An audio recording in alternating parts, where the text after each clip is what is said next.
আজ একটা অসম্ভব সুন্দর গল্প পড়লাম জানেন। যে গল্পটি আমার মনে হলো যে আপনাদের সঙ্গে শেয়ার করাটা ভীষণ প্রয়োজন। ভারী সুন্দর গল্প, মন ছুঁয়ে যাবে। এক ভদ্রলোক দীর্ঘযুগ পর তার প্রাক্তনকে হঠাৎই মেসেজ করেন। তার প্রাক্তন প্রথমে বুঝতে না পারলেও পরে তিনি ঠিকই চিনতে পারেন যে এটি তার এক্সের মেসেজ। ভদ্রলোক তার প্রাক্তনকে মেসেজ করে একবার দেখা করতে অনুরোধ করেন।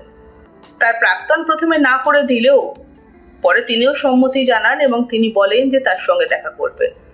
তাদের মধ্যে শর্ত হয় যে তারা সম্পর্কে থাকাকালীন যে জায়গায় দেখা করতো ঠিক সেই জায়গায় তারা দেখা করবেন।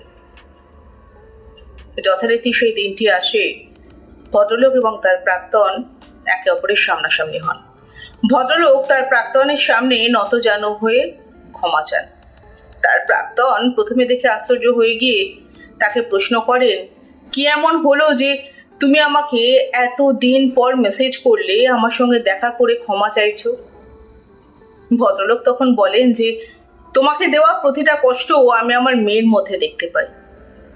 অর্ধেক দিন আমার না ঘুমিয়ে রাত কাটে, পারলে আমায় ক্ষমা করে দিও। প্রকৃতি কাউকে ছাড়ে না জানেন।